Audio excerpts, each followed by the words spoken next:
Guys पिछले करीब 1.5 घंटे से मैं कोई काम नहीं कर रहा हूँ सिवाय इसके कि काफ़ी सारे स्टूडेंट्स ने, पेरेंट्स ने जो मेरे साथ में कुछ वीडियोस, कुछ आर्टिकल्स शेयर किया है मेरे ईमेल आईडी पर और टेलीग्राम पर। I was reading those articles as well as उन वीडियोस को भी मैं देख रहा था and I was shocked. Gujarat के स्टूडेंट्स प्रोटेस्ट पे उतरे हुए हैं, सड़क पे उतरे हुए हैं, जम्मू कश्मीर के स्टूडेंट्स सड़क पे उतरे हुए हैं। मेरे समझ में नहीं आया ये हो क्या रहा है। मैंने एक रीज़न सुना, एक पॉइंट सुना किसी को कहते हुए कि भाई ये जो प्राइवेट वाले बच्चे हैं, रिपीटर वाले बच्चे हैं, कंपार्टमेंट वाले बच्चे हैं, इनको हम मार्किंग स्कीम नहीं दे सकते, इनको एग्ज़ाम देना चाहिए। मुझे एक चीज़ समझ में नहीं आया कि जब लाइफ एंड डेथ का सवाल हो, क्या तब भी इस तरह का बात उठना सही है? हाँ, मैं विदेशों का कई फॉरेन कंट्रीज़ का मैं आपको एग्जांपल दे सकता हूँ। अभी मैं थोड़ी देर पहले, मतलब करीब 2 से 3 घंटा पहले मैं किसी का पढ़ रहा था, याद नहीं आ रहा है किसका बात है। मेजर आउटब्रेक हो गया है कोरोना का काफ़ी दिनों के बाद में। तो मैंने कहा यार बहुत ज़्यादा शायद कोविड के केसेस निकल करके आ गए होंगे। तो जब मैं घुसा उसके अंदर में तो जस्ट 33 केसेस थे।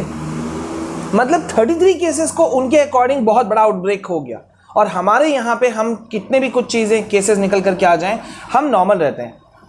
क्यों हम चांस लेना चाहते हैं? बच्चे इतना परेशान हैं।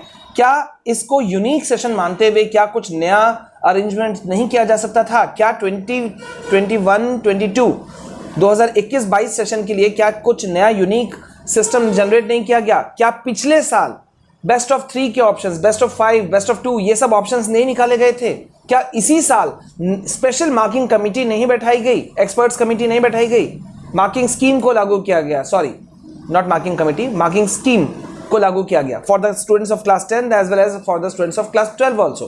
तो क्यों हम इतना चांस लेना चाहते हैं, मेरे समझ में नहीं आया। एक स्टूडेंट ने मेरे साथ में गुजरात हाई कोर्ट के हियरिंग जो हो रही थी उसको भी भेजा, और मैं बहुत सम्मान करता हूँ, चाहे वो गुजरात हाई कोर्ट हो या सुप्रीम कोर्ट हो या कोई भी कोर्ट हो या कोई भी जजेस हो, बहुत ही ज़्यादा। लेकिन कुछ बातों को मैंने सुना एंड आई एम, मेरा अपना पर्सनल ओपिनियन है कि मैं बहुत मुझे ये चीज़ लगा कि बच्चे एग्ज़ाम देने से पीछे भागते हैं। मुझे तो ऐसा नहीं लगता है, ठीक है। ये मेरा पर्सनल ओपिनियन है कि किसी भी हालत में एक सेशन के अंदर में एक स्टूडेंट कितने एग्ज़ाम्स देता है, ये आप लोग मुझे बताओ।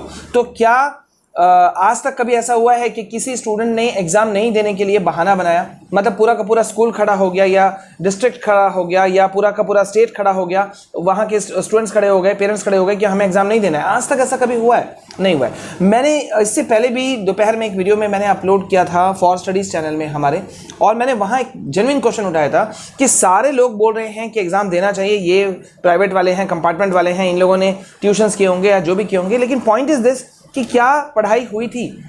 ऑनलाइन क्लासेस पे अगर थे तो क्या ऑनलाइन क्लासेस चल रहे थे? कोचिंग इंस्टीट्यूट्स की बात की गई कि इन बच्चों ने कोचिंग इंस्टीट्यूट्स किया होगा, क्लासेस किया होगा।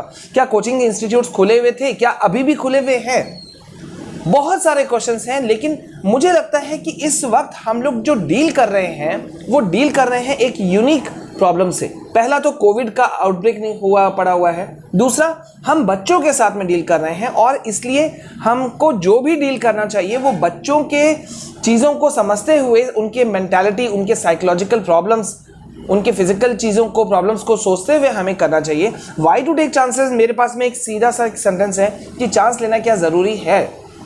अगर हम इन बच्चों पे बात उठाते हैं तो क्या इन बच्चों पे बात नहीं उठ सकता जो रेगुलर वाले स्टूडेंट्स हैं? जैसे कि क्लास 12th वाले के लिए, स्टूडेंट्स के लिए मार्क्स का जो सेटअप किया गया उसमें एक रेफरेंस ईयर माना गया। तो क्या एक रेफरेंस ईयर मेरे मार्क्स को डिसाइड करता है? क्या मेरा मार्क्स, मतलब अगर किसी स्कूल का रेफरेंस मार्क्स जा रहा है सपोज 80, तो क्या ये कंफर्मेशन है कि मेरे मार्क्स जो आएंगे, सपोज मैं भी उसी स्कूल में पढ़ता हूं, तो क्या मेरा मार्क्स 80 के +5, क्योंकि सीबीएसई के नियमों के मुताबिक +5 या -5 ऐसे कुछ हो सकता है, ठीक है। तो क्या ऐसा नहीं हो सकता है कि भाई मैं अगर बैठता, अगर सचमुच में एग्जाम होता, तो हो सकता है कि मेरा मार्क्स आउट ऑफ 100 मेरा 98 जाता, 100 आउट ऑफ 100 जाता? ये भी तो संभव था।